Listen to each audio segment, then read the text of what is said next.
नमस्कार, भव्य भारत न्यूज में आप सभी दर्शकों का स्वागत है।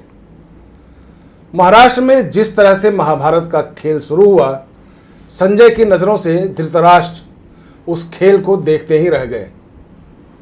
आज स्थितियां जो बनी है आपके सामने स्पष्ट है और किस तरह से सह और मात का खेल खेला गया। आज इस विषय पर चर्चा करने के लिए हमारे साथ वरिष्ठ पत्रकार हैं सत्यप्रकाश त्रिपाठी जी। त्रिपाठी जी, स्टूडियो में आपका बहुत बहुत स्वागत है। नमस्कार। आपसे हम ये जानने की कोशिश करेंगे कि महाराष्ट्र के विषाद पे जो अवसर बिछाए गए जी, वो कब से ये चीजें चली आ रही थी और आज जो इसकी परिणति एक परिणाम के रूप में सामने देखने का आया है वो सबको चौंका के रख दिया है। जी नहीं, आपने बिल्कुल सही कहा कि ये जो घटना हुई 2019 में जब चुनाव हुआ विधानसभा का, तो आपने देखा कि पहले देवेंद्र फडणवीस जो है मुख्यमंत्री बने और रातों रात उनको जो है बदला गया। तो उसके बाद बीजेपी ने ये माना कि जो है हम पहले 1995 से, आप देखिए जरा इसके पीछे जाइए कि 1995 में जब शिवसेना की वहां सरकार बनी थी तो ये बीजेपी और शिवसेना मिलकर के बनाए थे और ये कहा जा रहा था कि सबसे पहले जो है इनके हमारे सहयोगी दल रहे हैं। उसके बाद केंद्र में भी, यानी कि आप ये कह सकते हैं कि हिंदू बीजेपी से पहले हिंदुत्व की जो पार्टी थी वो शिवसेना मानी जाती थी। बिल्कुल मानी जाती थी और बीजेपी और शिवसेना दोनों हिंदुत्व की तो बात करते रहे, हिंदुत्व की बात किए। अब जब वहां से सरकार बनी तो ये बड़े भाई और छोटे भाई की भूमिका में आ गए। बड़े भाई की भूमिका में शिवसेना और महाराष्ट्र में और बीजेपी छोटे भाई की तरफ से। तो 95 से लेकर 2014 तक चला।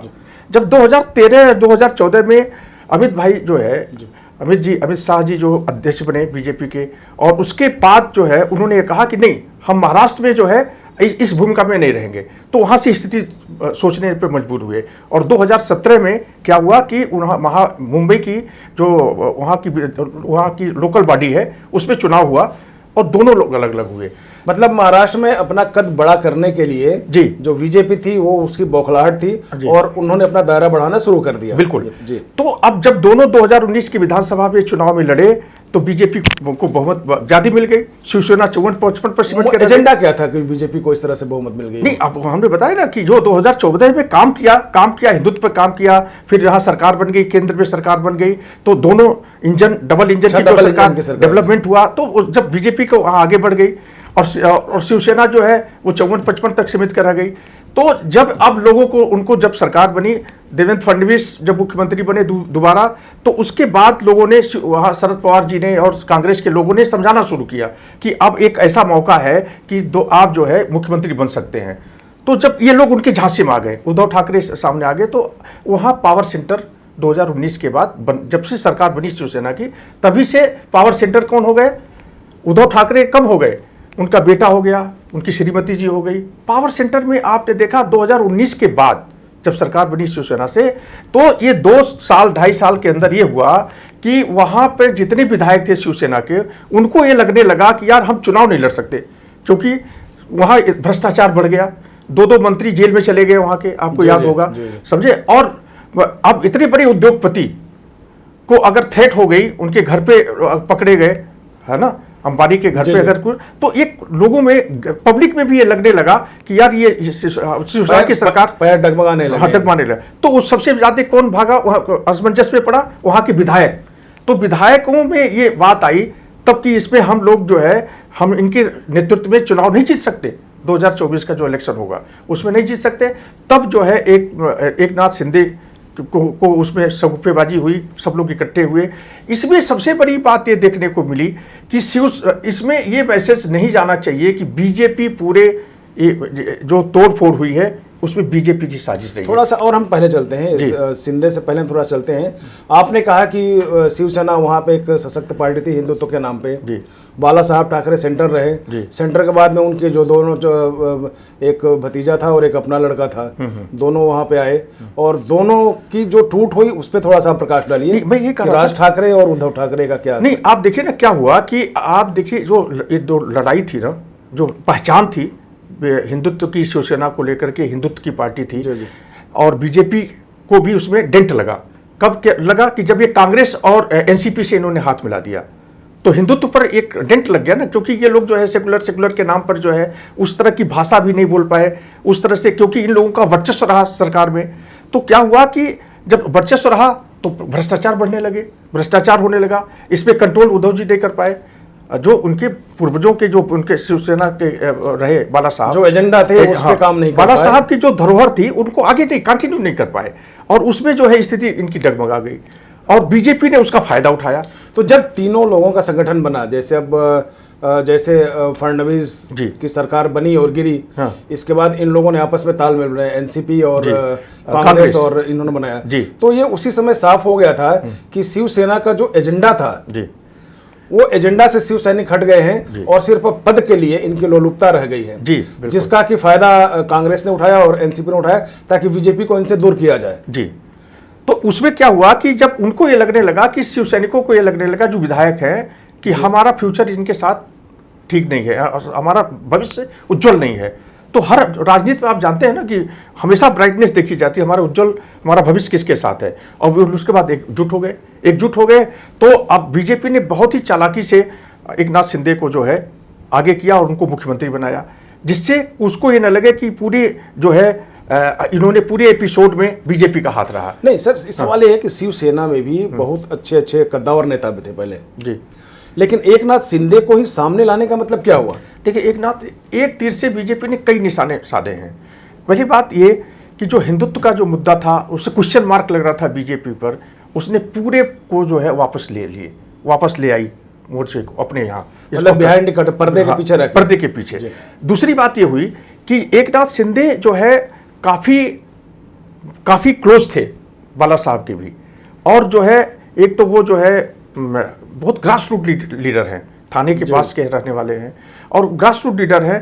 तो उसमें ये था कि भाई ग्रास रूट लीडर है जो सबको एकजुट कर सके। और दूसरी बात ये कि अभी आप जानते हैं कि केवल जो है विधायकों के आने से चीज़ें नहीं होती हैं, इसमें हमें इनके नेतृत्व में पार्टी के लोग भी इसमें भाग आएंगे। जब तक पार्टी के लोग नहीं आएंगे, जब तक जो है वो पूरा इनको समर्थन नहीं मिल पाएगा। तो सरकार तो बन गई, अब पार्टी के लोगों को भी पूरी तरह से, एक तरह से शिवसेना एकनाथ शिंदे के पीछे खड़ी हो जाएगी, ये उसमें। तो इसलिए एकनाथ शिंदे को लगाया गया कि जो ग्रास रूट लीडर हो और जिसकी पकड़ हो। एकनाथ शिंदे का जो जन्म हुआ, अभ्युदय हुआ, ये तो बात समझ में आती है कि चीज है, लेकिन इसके पहले की भी जो कुछ कहानी है क्या, कि जैसे एक होता है कि एक लीडर का जो स्वभाव होता है, वो अगर हम अलायंस करके सरकार बनाते हैं तो सभी पार्टियों का हम ख्याल रखें, साथ साथ जो हमारे विधायक हैं, जो हमारे नेता हैं, उनका भी हम ख्याल रखें। तो क्या ऐसा भी कुछ था कि ये कहानी कुछ पहले से चल रही थी कि कांग्रेस भी इनको खींचने पर लग रही थी और एनसीपी भी खींचने पर लग रही थी, तो एक तालमेल उद्धव नहीं बैठा पा रहे थे? नहीं, वही तो उद्धव जी क्या है, उनके कंट्रोल से, उनके पकड़ से पूरी जो एनसीपी थी वो खिसक गई उसी समय 2019 में, क्योंकि पावर सेंटर इन्होंने बनने दिया। पावर सेंटर उनकी श्रीमती जी की एडवाइस पे वो मुख्यमंत्री बने, क्योंकि जब शिवसेना और एनसीपी और कांग्रेस के लोगों ने कहा कि आप मुख्यमंत्री बन सकते हैं, तो किसने सलाह दिया? उद्धव जी को। उद्धव कहा जाता है कि उद्धव जी को उनकी वाइफ ने सलाह दिया कि नहीं, मुख्यमंत्री आप बन जाइए, है ना। वो किसी को बना सकते थे, एकनाथ शिंदे को बना सकते, उसी समय किसी को बना दिए होते तो ये स्थिति नहीं होती, लेकिन नहीं, उन्होंने अपने ऊपर ले लिया। और उसके बाद जो है तभी से कहानी शुरू हो गई कि एक तो बीजेपी ने, हमने बताया ना कि कई निशाने साधे हैं। एक तो बीजेपी का जो परिवारवाद का एजेंडा है, परिवारवाद के खिलाफ, कि राजनीति में परिवारवाद नहीं होना चाहिए, डायनास्टी को तोड़ने की कोशिश हुई है, तोड़ने की कोशिश। तो चलिए, मतलब अब जो सरकार बनी है, जो शिंदे सरकार बनी है, उससे एक हुआ कि एक तीर से कई निशाना खेला गया, यानी कि एक तो उद्धव सरकार को सरकार बनाने से अलग किया गया, पावर से अलग किया गया। दूसरे, डायनास्टी जो है, वंशवाद को तोड़ा गया, जो बीजेपी का एक अहम मुद्दा रहा है कि हम इसको तोड़ते चलें। तीसरा मुद्दा क्या रहेगा इसमें तीसरा मुद्दा कि जो बड़े भारी चाणक्य माने जाते हैं राजनीति के, संजय राउत नहीं, शरद पवार जी। शरद पवार को जो उनकी राजनीति थी उसको डाइल्यूट करने की कोशिश, धूल चटा दिया, बिल्कुल धूल चटा दिया करने की कोशिश। ये भी बहुत बड़ी बात है, क्योंकि उसमें माना जाता था कि शरद पवार ने ही पूरी सरकार बनवाई थी और उनके नेतृत्व में कांग्रेस भी समर्थन कर दिया। तो उसको तोड़ने के पीछे ये कि भाई आप राजनीति में सब कुछ नहीं है, क्योंकि बीजेपी भी अब आपके साथ पैरेलल खड़ी है, क्योंकि जो आप कहेंगे राजनीति में वही नहीं होगा, महाराष्ट्र में वही नहीं होगा, ये मैसेज देने की कोशिश। अंतिम में जो खेल हुआ एकनाथ शिंदे और फडणवीस के बीच, जो स्टेटमेंट सेंटर से चलता रहा, पहले आपके स्टेटमेंट आया सेंटर से कि फडणवीस एकनाथ शिंदे बनेंगे मुख्यमंत्री, हाँ जी, और मैं बाहर रहूंगा, ये बाहर से सपोर्ट करेंगे। जी। तो क्या ऐसा भी कुछ लगता है कि एक कद्दावर नेता है फडणवीस? जी महाराष्ट्र में, तो उनको भी थोड़ा सा डाउन किया गया है। नहीं, देखिए ऐसा है कि मैं बताऊं ना कि आप जो ये है कोशिश की करने की, बीजेपी ने कोशिश करने की कोशिश की है कि बीजेपी कभी भी किसी पार्टी को तोड़ने में साजिश नहीं करती है, ये कोशिश हुई है। उसके पीछे ये अगर देवेंद्र फडणवीस दिखाने की कोशिश हुई, अगर देवेंद्र फडणवीस को मुख्यमंत्री बना देते तो क्या होता कि भाई हम मुख्यमंत्री के दावेदार हैं, हम मुख्यमंत्री के लोलुप हैं, पद लोलुप हैं। नहीं, लेकिन एक और भी डर रहता जी, जैसे ओवरनाइट सरकार बदल गई थी तो वो डर अभी भी बरकरार रहता है कि कहीं ऐसा ना हो कि एक दिन के बाद और गिर जाए, तो अभी चुनाव आने वाले हैं, लोकसभा के चुनाव होंगे, फिर विधानसभा के चुनाव, उसमें इनकी मिट्टी और खराब हो जाए, मिट्टी खराब हो सकती थी। तो ये पूरी सावधानी से बरता गया और कहा गया कि आप जो है उप मुख्यमंत्री बनिए और आपको आपकी जो पहले टैलेंट रहा, जो आपका एक्सपीरियंस है, 5 साल आपने महाराष्ट्र की सरकार चलाई है, वो पूरी जो है, प्रधानमंत्री ने भी कल उन्होंने मैसेज दिया, उसमें ही कहा कि उनकी जो एक्सपर्टाइज है उसका पार्टी को, सरकार को जो है उसमें बहुत मदद मिलेगी। तो उसमें ऐसा नहीं है कि मुख्यमंत्री नहीं बने तो जो है उनके पावर और बीजेपी का इसमें नुकसान होगा। बीजेपी अभी भी जो फ्रंट रनर रहेगी उसमें। नहीं, फ्रंट रनर ठीक है, लेकिन जैसे कि कहा जाता है कि महाराष्ट्र में होते हुए भी महाराष्ट्र से इन लोगों का कमांड हट गया है और सीधे मोदी जी गवर्नेंस कर रहे हैं, देखिए कंट्रोल कर रहे हैं। एक बिल्कुल सही बात कर रहे हैं कि इतना बड़ा फैसला जो है कि आप सत्ता में नहीं रहेंगे, आप मुख्यमंत्री नहीं होंगे, और इस तरह का फैसला देवेंद्र फडणवीस नहीं कर सकते जब तक पावर। आपने देखा हो कि कल भी जो है उन्होंने कह दिया कि मैं अलग रहूंगा, फिर उसके बाद जेपी नड्डा जी ने कहा नहीं, वो जो है उसमें शामिल होंगे, पार्टी में शामिल होंगे और सरकार में शामिल होंगे और उप मुख्यमंत्री रहेंगे। तो इस तरह के जो फैसले होते हैं पार्टी नेतृत्व से करता है, हाईकमांड करता है, उसमें मोदी जी और जेपी नड्डा और सारे लोग जो है उसमें फैसला करते हैं। पार्टी में तो ये है ना, मैसेज होता है। मोदी जी ने एक, मुझे लगता है कि एक और भी इसमें मैसेज देने की कोशिश की है कि डायनास्टी को तोड़ के जो एक सड़क का आदमी है वो मुख्यमंत्री बने और उससे एक बेहतर गवर्नेंस दिखाने की कोशिश की गई है। तो मैसेज तो होता ही है ना। देखिए, आपने देखा एकनाथ शिंदे जो है ऑटो रिक्शा चलाते थे और किस तरह से अपना कद बढ़ाया उन्होंने, कितनी मेहनत की, ग्रास रूट लीडर हैं, गांव से रहने पढ़े, नगर पालिका के स्कूल में पढ़े, सारी चीज़ें हैं उनके अंदर जो एक लीडरशिप क्वालिटी होनी चाहिए, मेहनत किया उन्होंने। आपने पहले, आपको याद होगा कि शिवसेना कहती थी कि 20% राजनीति करेंगे, 80% जनसेवा करेंगे। उस मुहिम के तहत ये आगे आए हैं एकनाथ शिंदे। अच्छा, आग उगलने वाले संजय का क्या होगा? संजय तो आप देखिए ना, संजय की दृष्टि जो रहनी चाहिए थी वो नहीं रही।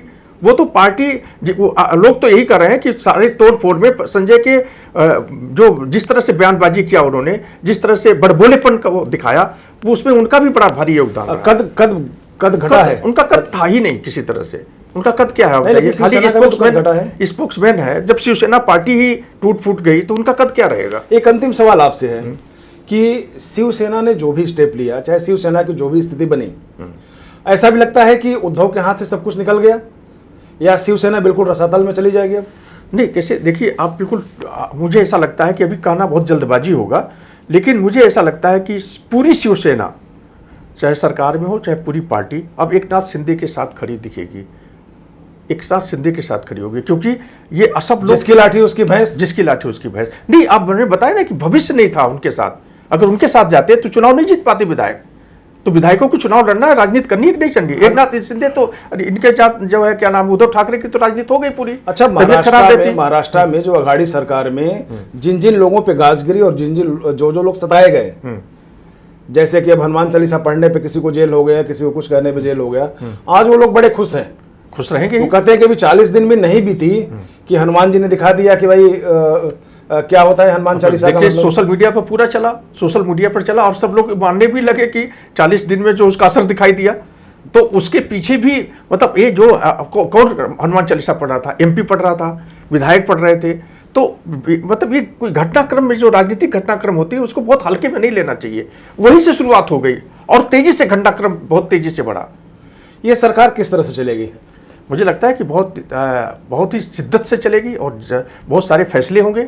दोनों पार्टियां मिलकर के सरकार चलाएंगी और अच्छा, वहाँ की जनता के लिए बहुत अच्छा होगा, डेवलपमेंट होगा, एडमिनिस्ट्रेशन बहुत अच्छा होगा। जो जिस तरह से उम्मीद की जा रही है, पहले लोग सशंकित थे कि हमारा भविष्य ठीक नहीं होगा, विधायकों का भविष्य ठीक होगा, डेवलपमेंट होगा, जनता को फायदा होगा। तो क्या बीजेपी का सिकंजा रहेगा या फिर ईडी का सिकंजा रहेगा? तो स्वाभाविक, अब तो मुझे नहीं लगता। अब तो बीजेपी तो फ्रंट रनर है ना, मैंने बताया आपको। अब तो बीजेपी के फैसले को नहीं, विरोधियों को मारने के लिए बीजेपी इनसाइड प्लान करेगी या ईडी का परोक्ष रूप से? एक तरह से उनका एरा खत्म हो गया ना भाई, राजनीति में उनकी एरा खत्म हो गया ना, जब एक मुख्यमंत्री बन गया दोबारा और बीजेपी को सपोर्ट कर रही है, 54 उनके हैं, बीजेपी के पास सरकार बनी हुई है। तो चलिए, एकनाथ शिंदे के नेतृत्व में जितने भी ओपिनियन आ रहे हैं ये बता रहे हैं कि एकनाथ शिंदे के नेतृत्व में महाराष्ट्र सरकार अच्छी तरह से चलेगी और वो जनता के लिए काम करेगी। लेकिन एक सवाल फिर वही खड़ी रहती है कि उद्धव का क्या होगा, क्योंकि उद्धव अगर फिर एक्टिव पॉलिटिक्स में नहीं आते हैं तो उद्धव के साथ साथ बाला साहब ठाकरे का भी नाम खराब होगा और वो हिंदुत्व के लिए बहुत बड़ी चुनौती थी जिसको कि डाइल्यूट करने की कोशिश की गई। अगर आप हमारे चैनल के सब्सक्राइबर नहीं हैं तो आप चैनल को सब्सक्राइब कीजिए, लाइक कीजिए और दोस्तों में शेयर करें ताकि हम एक नए वीडियो के साथ आपसे फिर मिलें और फिर आपसे मुलाकात हो। तब तक के लिए नमस्कार।